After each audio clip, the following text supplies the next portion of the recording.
So let's go around the room and introduce each other. So Jonathan White, I'm a general surgeon at the Royal Alexandra Hospital, where I practice about probably 50% of my time. The other part of my time I work for Alberta Health Services, so I'm the Senior Medical Director for Surgery for the province, and then I'm a Professor of Surgery here as well at the U of A. Originally from Northern Ireland, and I've been here since 2004 actually, when we came over. So. I'm Lucy, I'm a pharmacology student. Okay. Please use the microphones. Oh, yeah, okay. Go ahead. I'm Koji Hong. I'm a first year's PhD applicant from the Department of Surgery. Okay. Am I good for the microphone here? Well, it's a little far from you. Okay. I'm Joey. I'm in psychology, and I'm looking to apply for physiotherapy after. Okay. My name is Rash. I'm in general biology, and I'm in my second year. Okay. Yeah. And let's go ahead. I'm Gary. I'm a clinical ethicist and director of the John Doster Health Ethics Center. All right. And we said.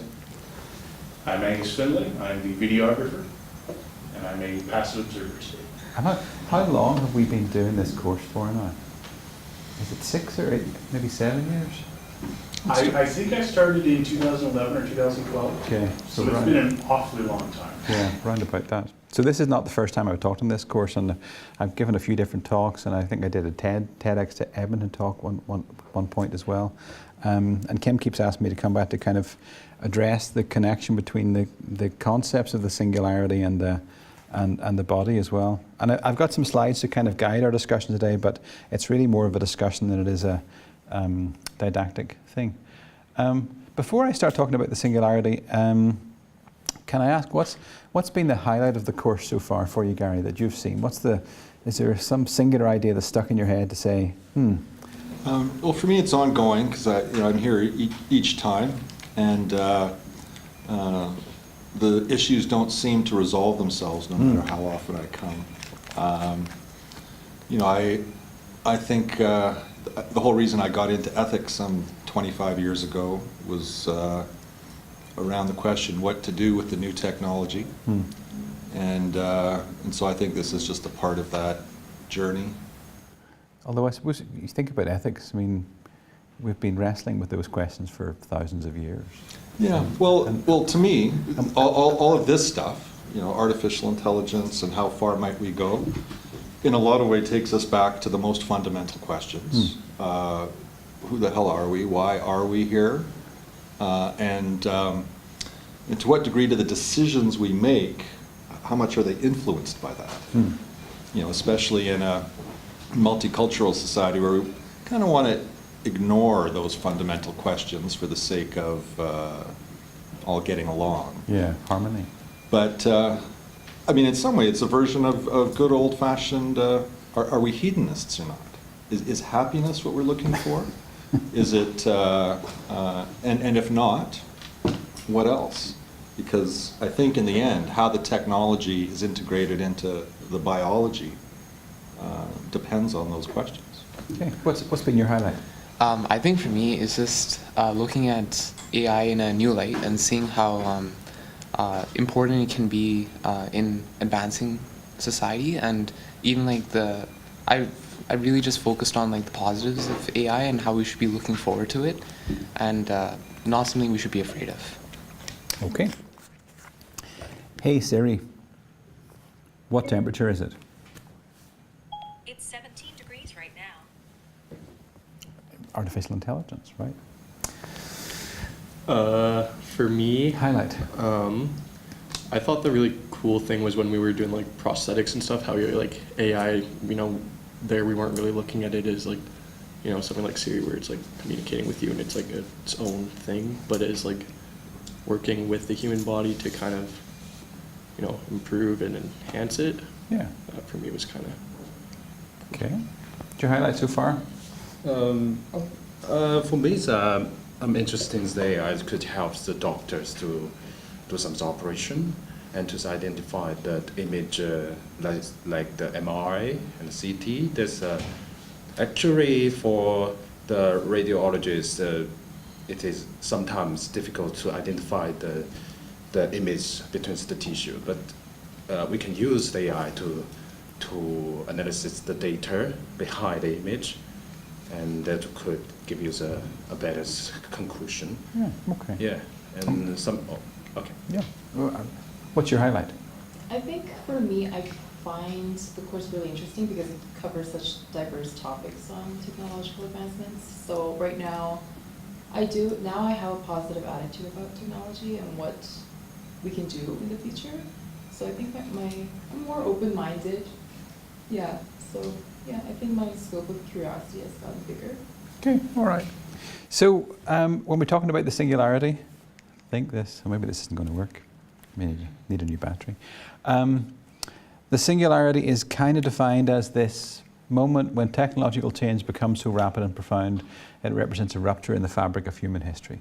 That's a headline from The Guardian as well. I spent a bit of time thinking about it because I've been down to Singularity University itself, down in the States. That's me way at the back on the right-hand side. Spent a week down there in Mountain View, which is quite close. Well, actually NASA Ames, which is close to Mountain View, which is where the Google campus is. Did you get to keep the outfit? I think I did actually. Yeah, I think I have that. I don't know if I have the pants, but I think I have the shirt somewhere. Yeah, I don't know that I wear it anymore. They do look like they're about to, get on a spaceship, And I've given a TED talk, as I say, about the singularity. And I think I've got more questions than answers about the singularity. I end up scratching my head. And I started off kind of quite positive about the whole thing, and then I've got a bit more critical, And I wonder if, you look at what Martin Luther King said, if this is right, that the science is outrunning the spirituality, like our wisdom. We have guided missiles and misguided men. You might have said, well, wouldn't it be great if we had a technology that allowed people to instantaneously communicate across the world, like the internet or like Facebook or like Twitter or something? That looks like a very good thing until Donald Trump comes along. And then we got fake news and Russian trolls and bots and everything. And the technology doesn't know the difference between good and bad. It's just the technology being used for different purposes. So just because it's technology in itself doesn't mean that it's going to be a perfect thing. There's a question about wisdom in there, and I've criticised some of the tenets of the School of Singularity. In fact, if you go back to that photograph, how many people of colour can you see? How many women can you see? How many disabled people can you see? It's kind of largely a photograph of middle-aged white guys. Kind of, I think. So technology will fix everything. You don't need to worry about things. Technology will just fix stuff. That's one of the criticisms I would have, because I think politics and practicality still rule our culture, and that's how the world actually goes around. There's this quite lazy idea that exponentials will take care of the details. You just have to say, well, I'll just wait a year and the phone will be twice as fast and twice as cheap, and then I don't need to worry about it. Technology will just get better and better all the time, except the future doesn't actually build itself. Change is happening constantly, and we get a chance to decide what direction it goes in and how quickly it goes in. So just saying exponentials will take care of stuff isn't terribly helpful. Big data is the solution. We're going to get big data. We're going to have data on everything. We'll talk a bit about things like Alexa later on, about big data. We'll just have data on absolutely everything. But the difficulty is that sometimes the data is too big, there's too much, and it's hard to know what question to ask the data set to try and make sense of it. I met a guy at the Singularity University who had he had genotyped his own feces. So he was able to tell you exactly what species of bugs were in his poop. And he had a big list of them, and he had all their DNA. He had big data about his poop, but what's he going to do with that? How is that helpful to anybody in any way? I couldn't make much sense of that. The Singularity folks would tell you that we'll harness new technology to do amazing things, but we're not, as you will have noticed recently, getting exponentially wiser or kinder. So the technology is doing this, and we're doing that. So, exponentials again. Of course, the Singularity Cry would tell you we're all about fixing hunger and poverty and war. But first we have to improve life in California. Like first we have to fix things in Silicon Valley and on the Google campus and in Cupertino and Apple. because that's where a lot of these changes are coming. And California is kind of like what the world's going to be like in 5 or 10 years, perhaps. Very interesting article in The Guardian yesterday back in the UK where and a journalist was saying it's very nice that the people in the world are taking notice of a single journalist who was apparently murdered in the Saudi consulate in Turkey 2 weeks ago, dismembered or chopped up or whatever happened to him, right? But why does nobody care about the tens of thousands of people who the Saudis have been killing in Yemen for over a year?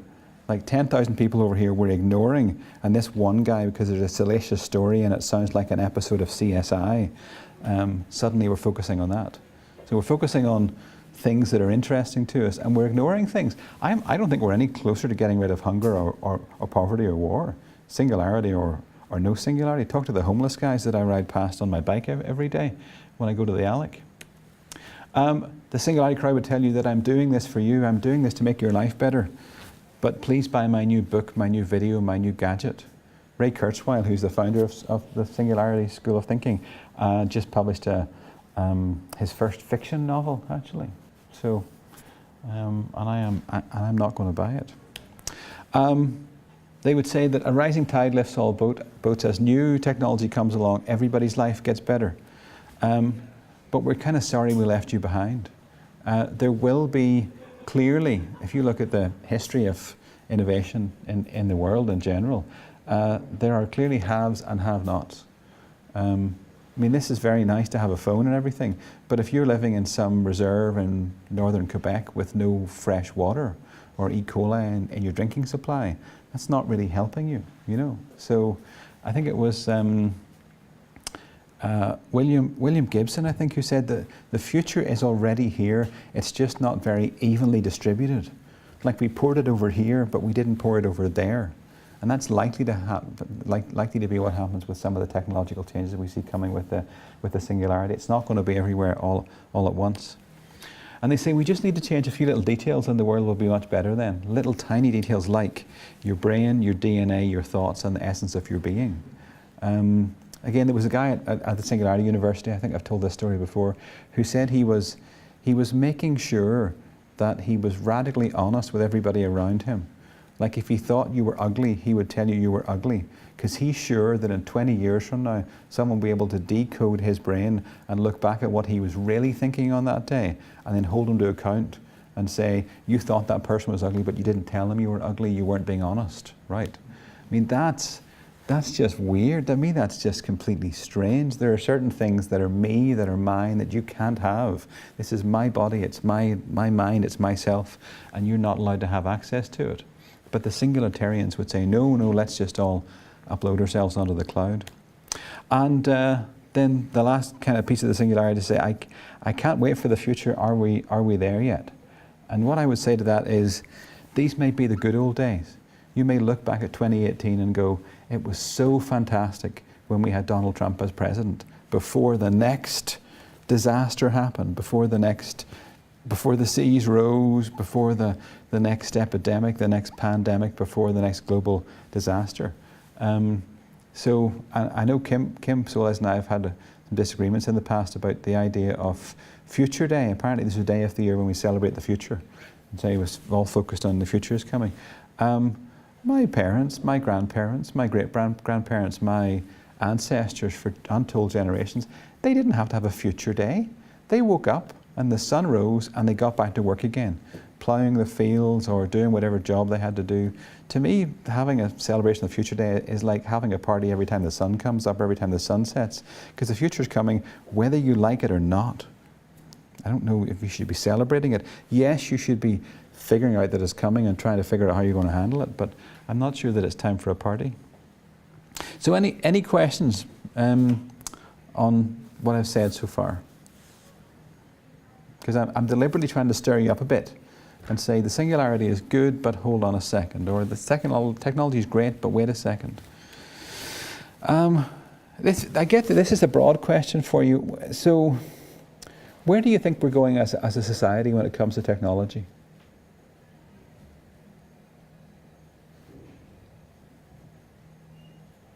Because when I was born, there was no this, no laptop, There was no that. There was no this. Wireless information flying through the air. There was no Twitter. There was no, Facebook. None of that stuff. And I mean, I turned 50 this year. I'm relatively young. I was talking to my mother last week, who's now 75. Think of the changes that have happened in her life. She was born in, 1945 or 46 or something, right? The world's kind of unrecognizable, and the speed of the change is just accelerating. So where do you think we're going? I see that the change is rapidly coming, but is it essential change? Is it something that is actually gonna, be enhancing more than or is it just gonna be something that's just there? Like with social media such as like Facebook, Instagram, Twitter, is it something that's essential for our productivity in our day-to-day life, or what was the reason that this change is even here? Do you know anybody who doesn't have a phone? No. So is having a phone essential now, right? Or you know anybody who's not on Instagram or Snapchat or Facebook or Twitter? I do. My parents. Yeah. Right. So it's just that, how do we know what the change that is coming? How do we know that it's relevant? Why do we have the change that we do have? Right? Or is it? I suppose the other aspect I would say is it desirable? Like you're saying, is it relevant? Is it making you more productive or not? Like, is it? We did a study looking at how people use how medical students use the iPhone when they're in the hospital with patients. And one of the papers we quoted said they did another study where they asked nurses about doctors and medical students on the ward using phones, and the nurses said that the medical staff were more globally present, like they were able to look up tests quickly and find the information and yada yada yada, and it made their job easier. But the nurses said they were less locally present. Like they'd be halfway through a conversation and a text would come in and they would turn away from them without finishing the sentence. So they saw that was useful to them in one way, but another way it was taking them away from the people around them. So, and certainly if you go out and stand in any public place where people are waiting for something, waiting for a bus or waiting at the LRT, it's not likely we're going to be doing this. You're going to be doing that, and I'm going to be doing that. And the interaction is with the device now, not so much with the people. Other thoughts on where do you think we're headed? Because you're going to see this. I mean, you're all in your, 20s, 30s, I suppose. So you're going to live till you're 100. You've got 80 years of rapid technological change to come across. In fact, if you believe what they put on the front cover of Time a few years ago, you're going to live through the singularity in 2045. It's just like you're saying, it's such a broad question. Are you happy with the direction, I suppose, is a different question. Again, it's hard to say, like, for me, I don't necessarily agree with some of the stuff that we've been talking about where it's going to be like technology is so advanced that it's, more intelligent than people and it's going to be able to do all this stuff that we can't do. I think it'll definitely make our lives easier and help like social media, it's not necessary, but it helps with communication and like stuff like that. But I don't see it getting to a point where it's like humans aren't necessarily needed anymore. Yeah, okay. Any other comments on where you think we're headed? I think we need to, sorry. You first. Okay, I think we need to. Oh, okay. Thanks. I think we need to address like the digital divide that's going to happen. That's going to be bigger as the time goes on, not just from North America to the other parts of the world, but even within the Canadian society, I think there is going to be digital divide. Some people who have technology and some people who don't. Yeah, there's a big distinction between like the haves and the have-nots. So it's just going to keep increasing, I think. I made an example that if the technologies of the regeneration was improved, and I think the people will live longer and have a better life quality, and maybe some rules in the society will change, even though I don't know what rules will change in the near future, but will change and yeah. Okay. I think it's essential. It's a very hard question to answer. Will things change or will they be the same? You've got to get more specific than that to have a useful conversation. because almost anything can be described as more or less the same or more or less different, depending on how closely you're looking. I've lived in a similar age as you, and I don't think that there has been I think the rise of the home computer, which you'd see a few keeners in the 80s with one, and then in the 90s that everybody started getting one. I don't think there was a fundamental change in how we consumed news. You might get it off there rather than the newspaper or the TV. But this has really changed. Having the instant access, having it like an appendage, I think that is what, things really are fundamentally different in the way we communicate. And I'm trying to figure out, is human to human, face to face, better quality communication, as I suspect it is, and that this somehow diminishes it, or I'm open to the possibility that this somehow enhances it, as long as it doesn't replace the face-to-face. Well, I don't know if any of you follow kind of reality TV shows, but there's a show that I was back in the UK a couple of weeks ago, and there's a show called The Circle that just finished, and it was exactly the same as Big Brother. You had a number of people who were in a house.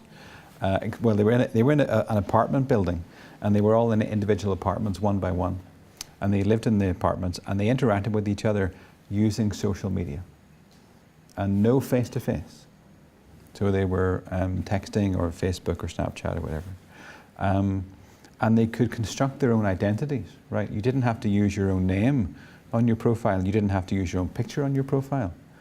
And then each day of this program, they would vote somebody out of the house. And then by the end, there was 4 left. And then the 4 people left had to vote for whoever would win the prize.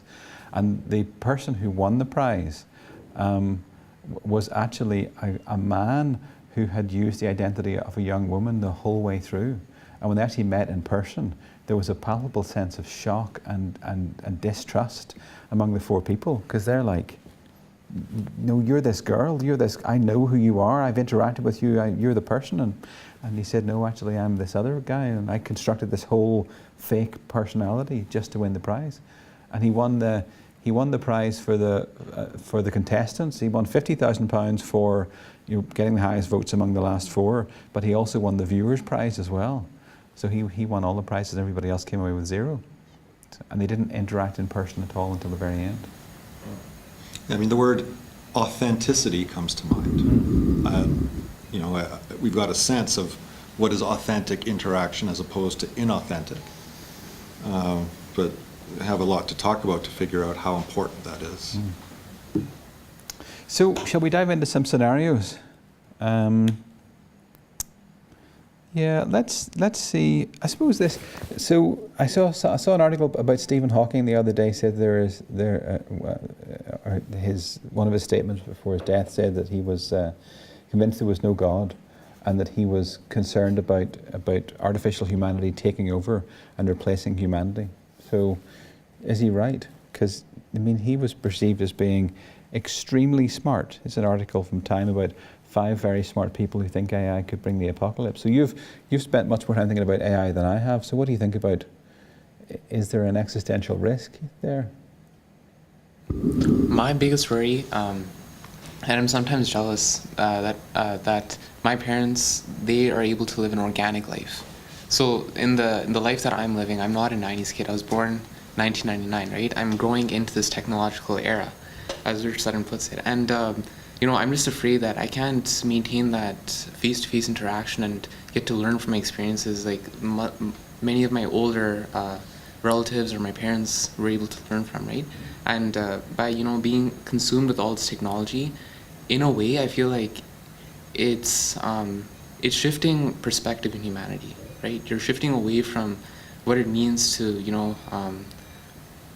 what our daily life is. Right? It's taking a new bend, and that's kind of worrying me, and something I'm jealous of actually, as well. You're jealous of the simplicity of an earlier age. I wouldn't say it's simplicity. I would say more so that I'm jealous that I'm not able to live. I'm not able to live the experiences that my parents were able to by just talking to people directly, right? You learn more from a person by talking to them than rather than talking to them through your phone. Right? Yeah, all right. Other thoughts? Should we be concerned about artificial intelligence taking over? Because I think nobody ever said Stephen Hawking was dumb. Well, I already said kind of even before, I don't think it's going to get to that point where it's like AI is the dominant race that's like ending humanity. I just can't see technology advancing to that stage where all of us, it's like some point where technology can self-advance and humans are no longer needed. I don't specifically know why I don't think that's going to happen, but Have you discussed or have you seen the videos of the Boston Dynamics robot? Yeah, like it basically walks as like a creature walks, and it's independent, and I saw it lifting boxes and carrying them and stuff, right? Right, I'm reading a book about reading the Bob Woodward book about Trump at the moment, and in that when he was taking over the presidency, they said to him, during your presidency, like assume you get elected for a second term during these 8 years, you're going to be getting rid of all of the factory jobs because of the automation that's coming in, and all the truck drivers are going to be losing their jobs because of autonomous vehicles as well. So, I mean, the US is planning for that. It's planning for large numbers of people not to have any purpose anymore because their jobs will be replaced by robots. So, and I guess that's artificial intelligence, right?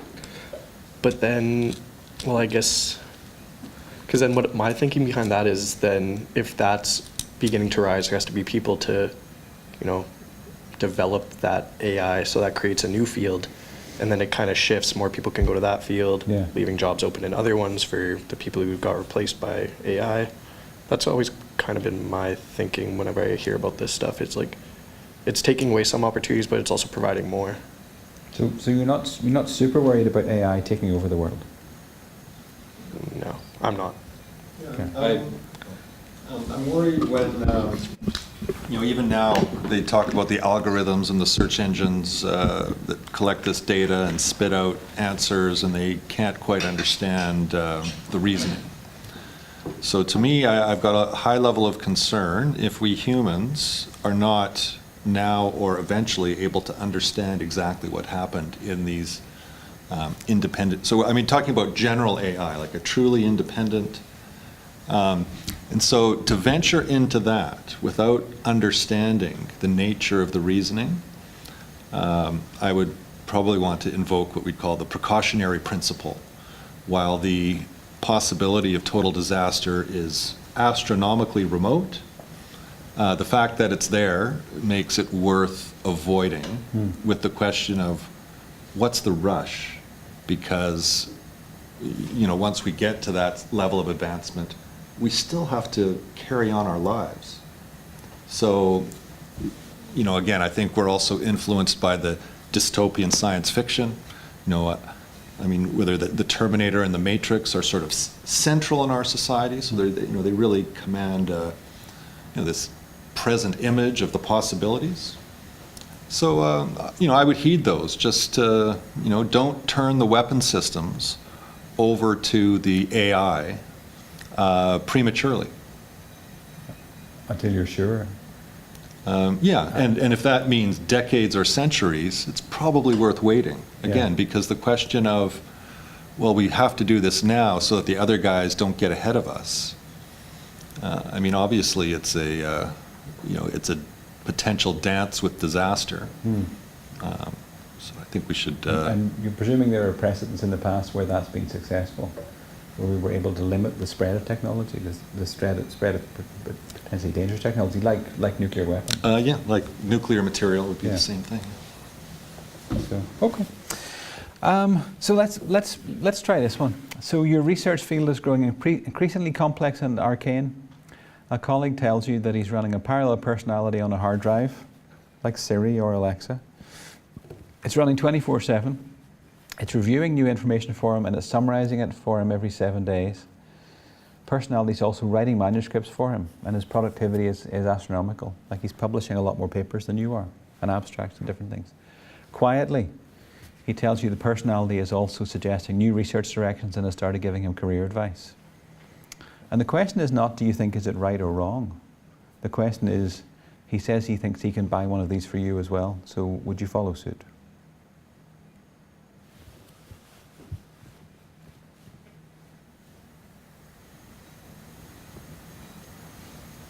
Only if it were all up front.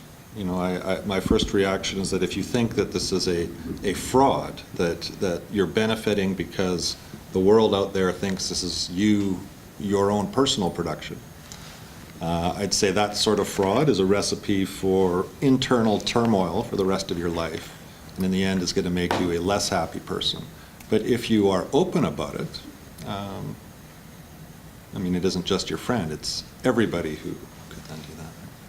Well, he's telling you about it, right? Yeah, I mean, is that plagiarism? I think it might be. Who are you plagiarizing?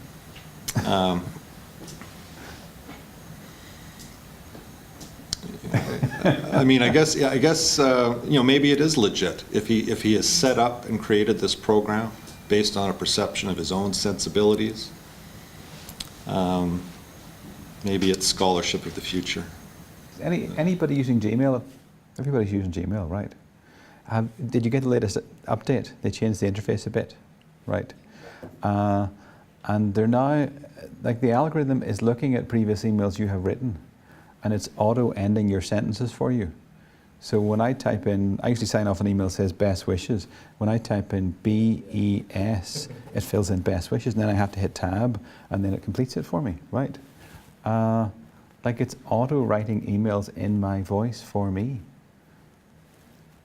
That's, I don't know if that's a good thing or a bad thing, but that's what the service is doing. In fact, I actually tried to push the update back, and I didn't want it to update. I was quite happy with the old interface, and then finally it made me update.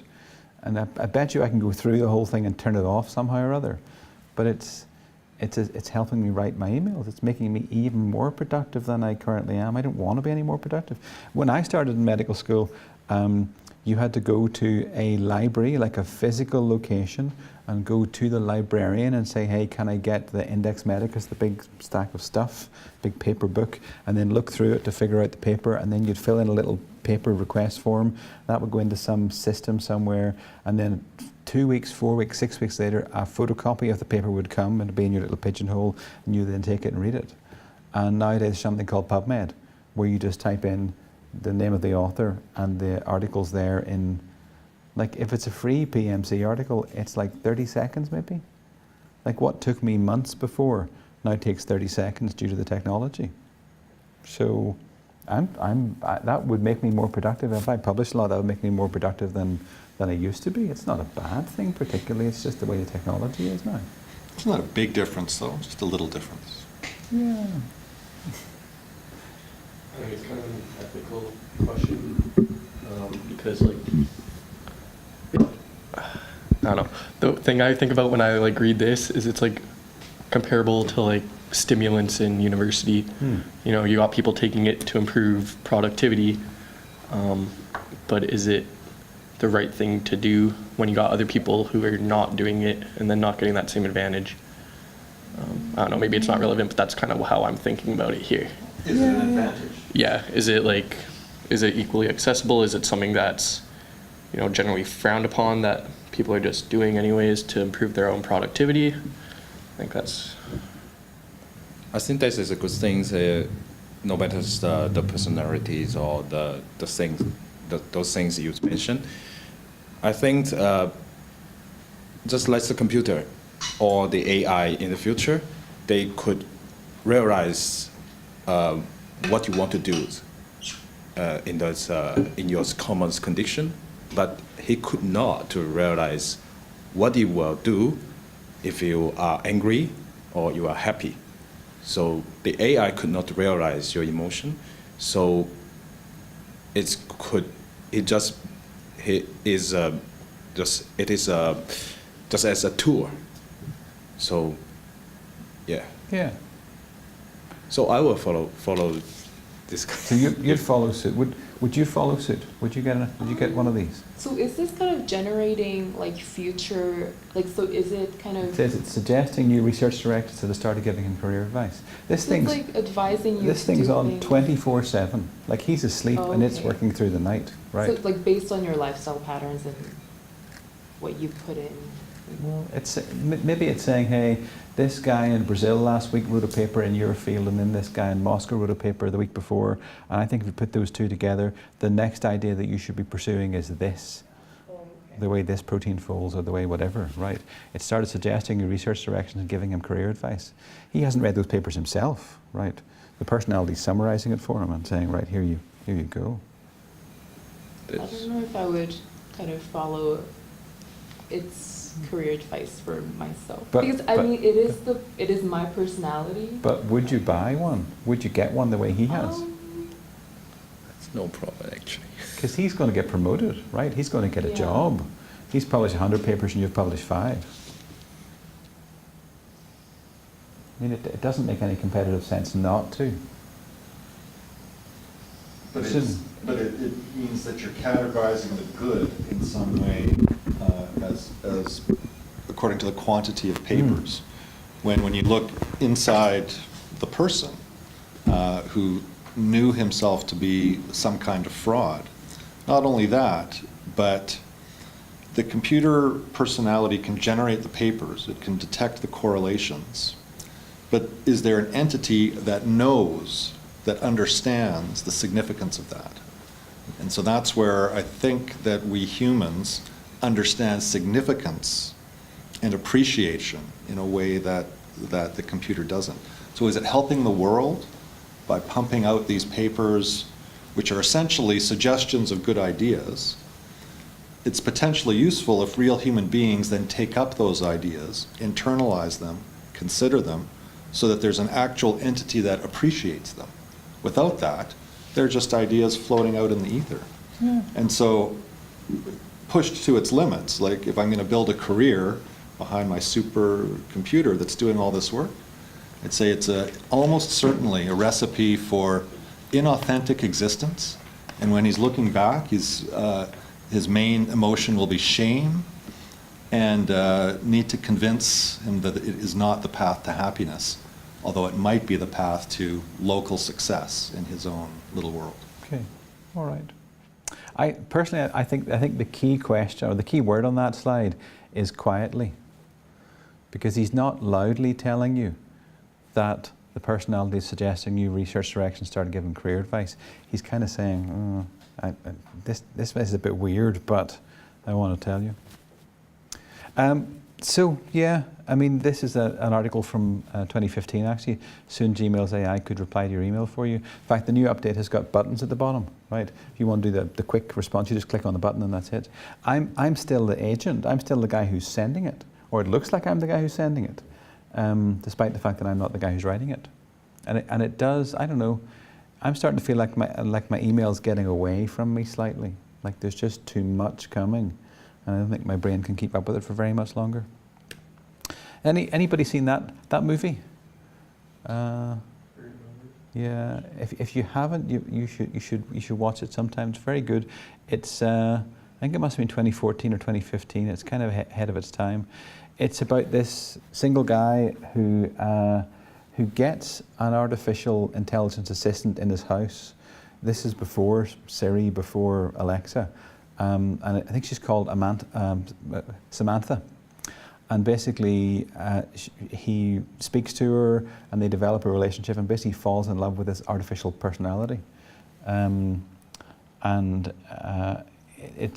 probably it's probably the best depiction that I've seen of what it actually means to interact with something artificial.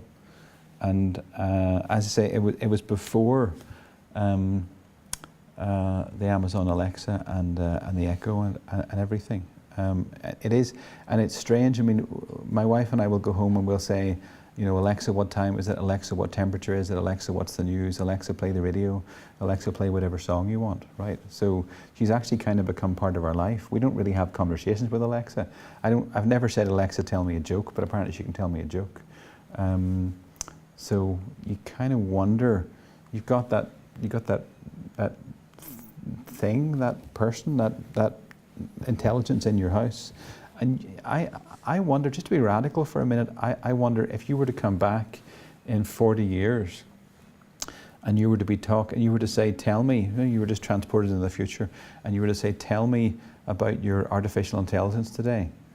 The intelligences you would speak to would be insulted by that word. They would say, there's no such thing as artificial intelligence. That's like saying black people and brown people and white people and whatever, right? There's this thing called intelligence. Some of it is biological based, some of it is non-biological based. It's all just intelligence. And how dare you put me in a label that says that I'm artificial in some way just because I'm running on silicon rather than carbon? Does that sound crazy? Because there's only this thing called intelligence. And calling it artificial is just a way of putting it in the box that's not us. I mean, I think in this context, artificial is intended to mean non-biological, and I don't think it's intended to mean more than that. You know, we need to find a word to distinguish the so-called biological being from the.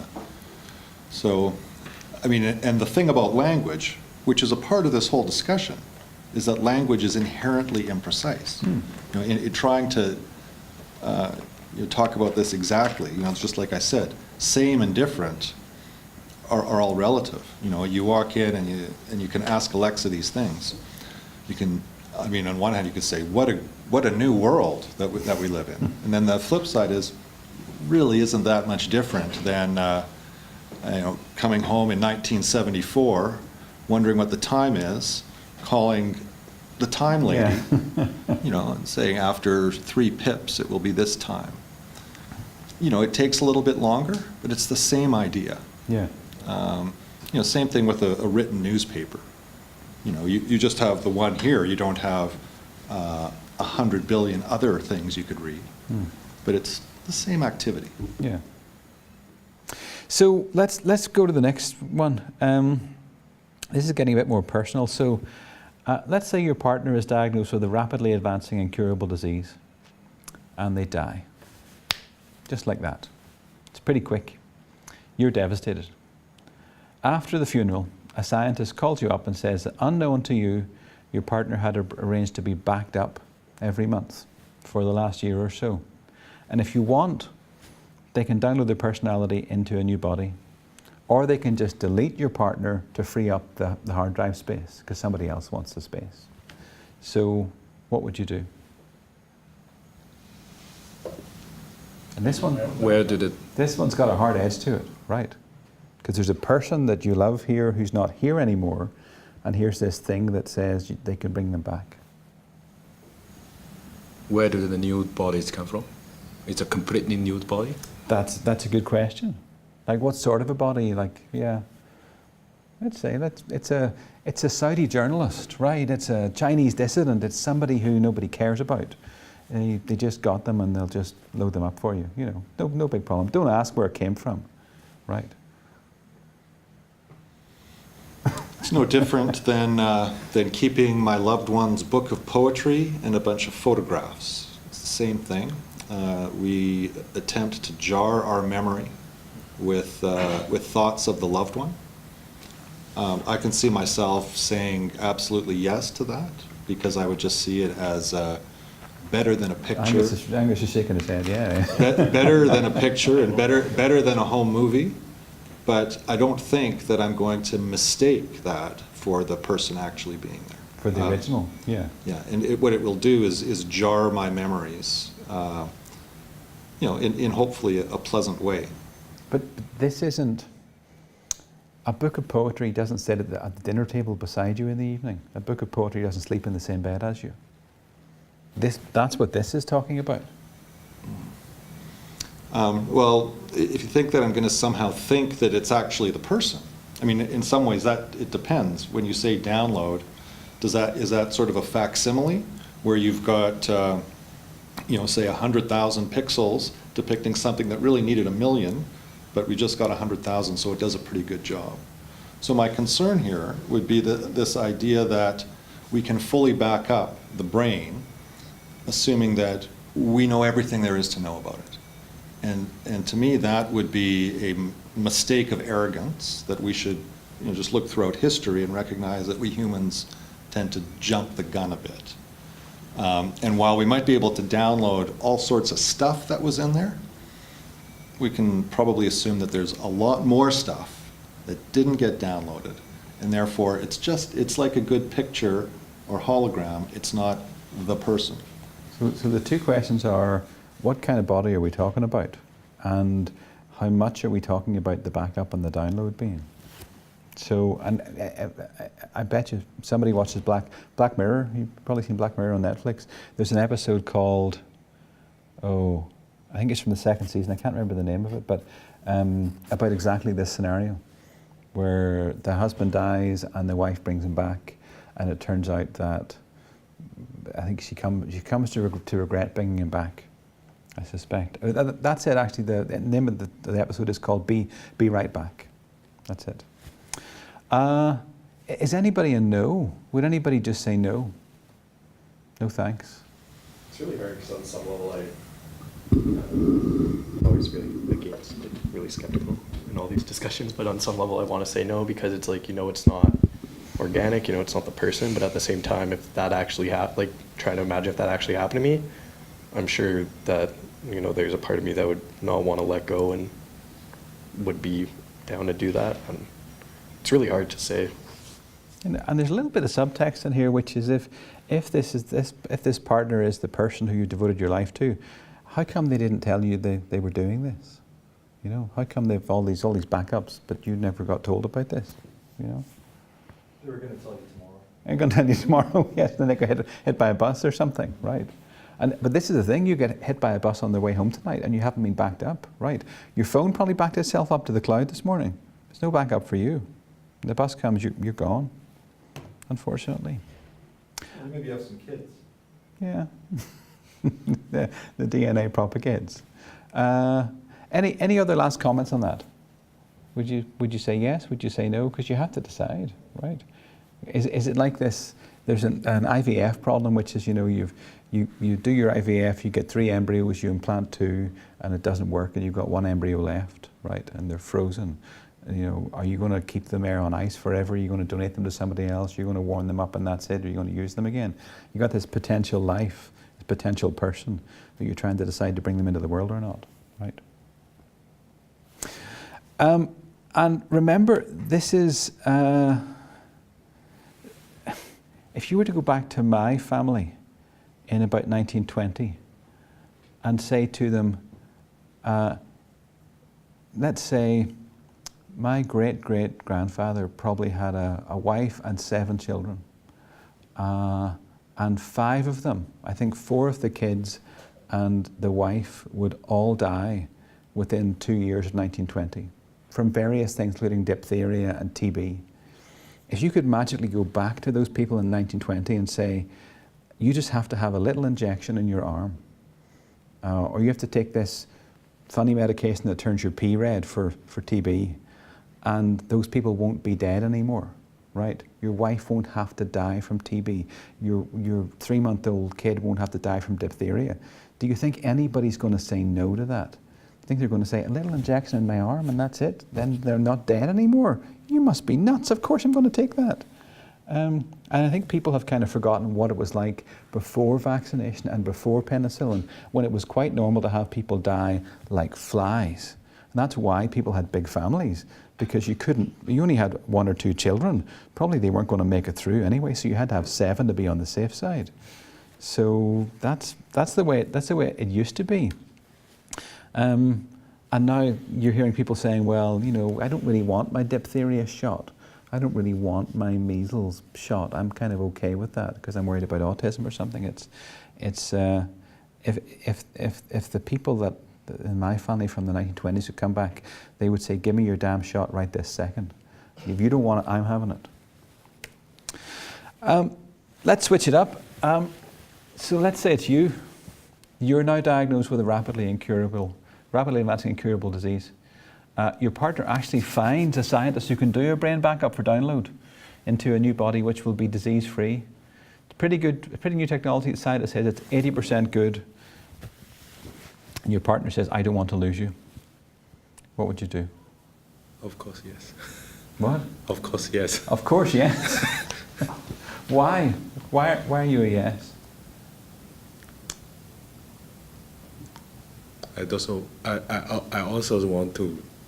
don't want to lose my partner. Yeah. Well, I wonder if it's because... What's the meanings of the 80% of good? Yeah, well, what's the like 80% of you will be, 80% of your personality will be there. And they're hoping to get it to 100% at some point. And how about the rest of the 20%? It's the new body? The new body, actually, this is interesting. The new body, if you're willing to pay a bit of an upgrade fee, the new body can be upgraded for you. So you want to be bigger or stronger or more muscles or different shapes of your body parts, you can do that. I have a technical question. Yes. When you do the download, your old life end right there, does it still carry on through the disease? That's a good question, because if you've been are you downloading? Is it a kind of a destructive download? So do you take the original and put it in the new place, or are there two copies now? Correct. Meaning, do you have everything to lose or nothing to lose? Yeah. So I would imagine if it is just ones and zeros, why not just have two copies, right? But then you're going to be dying in your old body while your new body is waving at you with your wife, going hi. Hopefully, you'll cheer me up. Yeah. Is anybody a no? No. I feel like a lot of people wouldn't.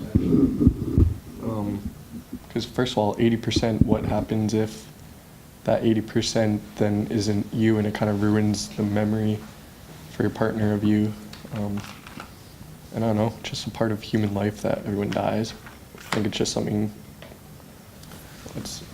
that happens. Why try to, trying to extend life, sure, but why try to make it so that you can, stay on forever in a machine? Yeah. Although this is you young, this is you now, right? This isn't you dying when you're 90. This is you right this second, right? Oh, in that case, I kind of changed it. I thought it was maybe they'd have to go 10 years, 20 years. No. Maybe it would change a bit, but I don't know. Well, it was interesting. I remember talking to a medical student years ago, and we were talking about the technology in the body and different things, and she said, well, there's dignity in suffering, right? It's important that people should suffer and have pain and have bad things happen to them because there's some growth and dignity in that. And I said, you must be kidding me. Like, really? You're saying people should go through pain and should suffer and should have horrible things happen to them because there's some metaphorical, metaphysical growth that can happen out of that? If I've got the choice between being in pain and being in no pain, I'm taking the no pain, thank you very much. And this idea of growing through pain and growing through suffering was an idea developed by people who didn't have any choice in whether you could be in pain or suffer. Because if you have the choice, it comes back to the hedonism thing, right? You have the choice between me burning your arm and me not burning your arm. You're going for the not burning option, I think, most people. Yeah, I guess that makes sense. And there's another key logical relationship, which is when your arm gets burned,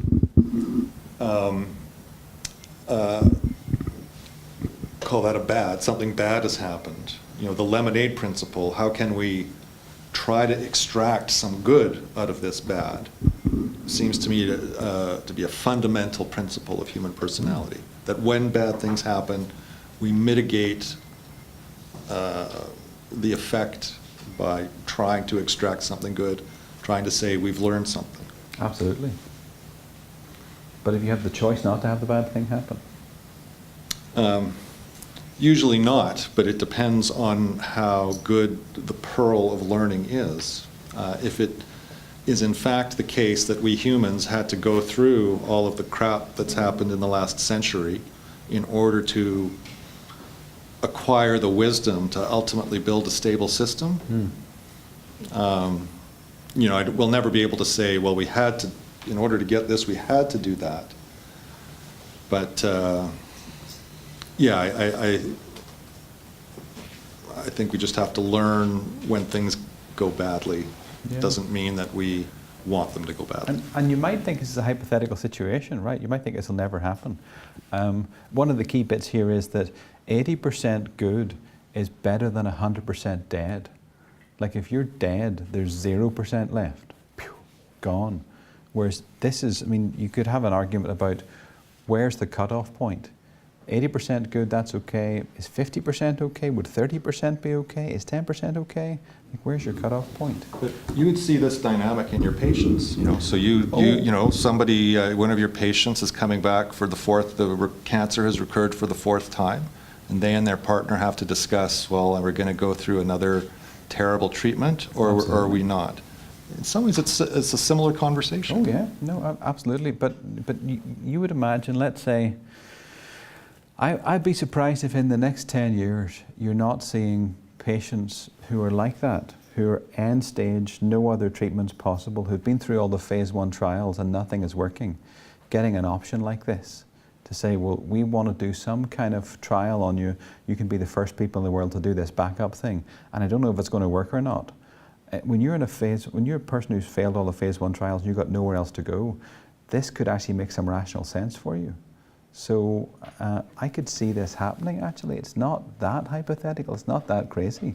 Because if it's this or death, then you're probably going to try whatever this is. Even if you don't know what it is, even if it's 10% good, it's better than nothing.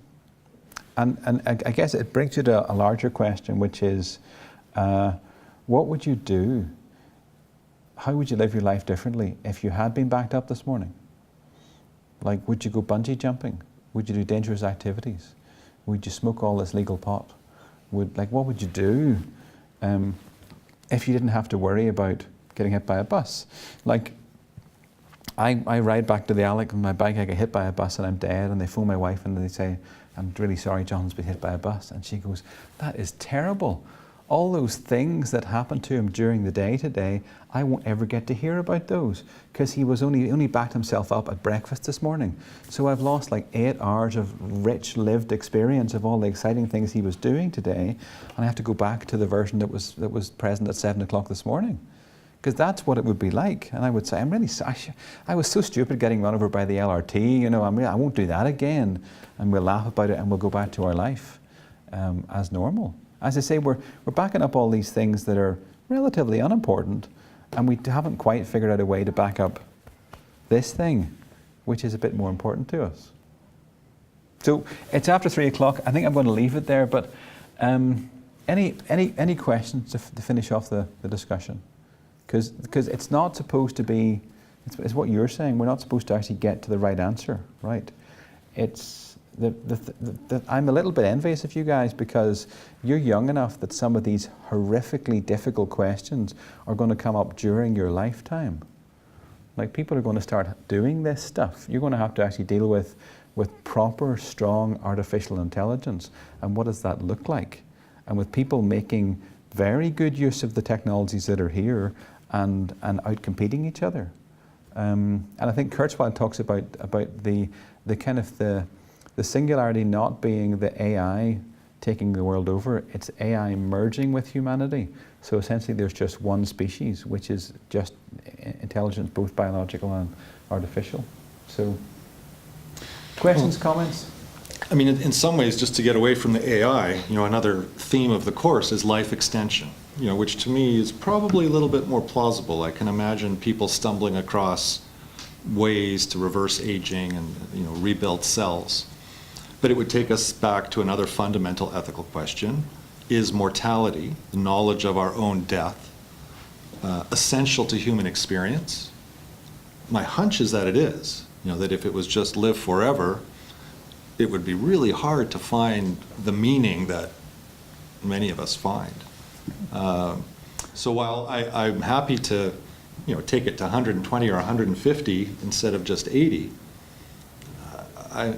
I have real trouble thinking, well, if we could live to 1,000, what would that mean practically? Yeah, I actually think our society's attitudes to death are largely a post hoc rationalization, because there's no option. You can't pay some guy to make sure you don't die. Everybody's going to be dying. So at some point you have to look on the bright side and say, well, the good thing that we have to say about death is, you know, it keeps the planet tidy and you go back into the earth and all the rest. And you know, and there's a beautiful wonder in death and all the rest. But it's the same as pain, right? Oh, this painful thing happened to me, I burned my arm, but at least I learned not to put my arm in the fire anymore. If you had the choice not to put your arm in the fire, if you had the choice not to die, all that post hoc stuff goes away. So you say, well, you know, like my ancestors who died of TB, they would rather not die from TB, thank you very much. Yes, okay, it's wonderful that they died and all the rest, right? But I'd rather just not have the horrible experience. So, other questions or comments before we close? It's been a weird but illuminating discussion. Yes? What are your thoughts on AI being used for enhancement or being used to achieve immortality? Like, which one do you see is more, like, what do you see is more practical, and what you think should be the right thing to do? Oh, I would say enhancement comes first, I think. I mean, obviously, because it's a more limited thing, right? And you see it already with people who have been paralyzed or people who have lost a limb or something, and the whole argument over prosthetics. So that's relatively small and relatively straightforward.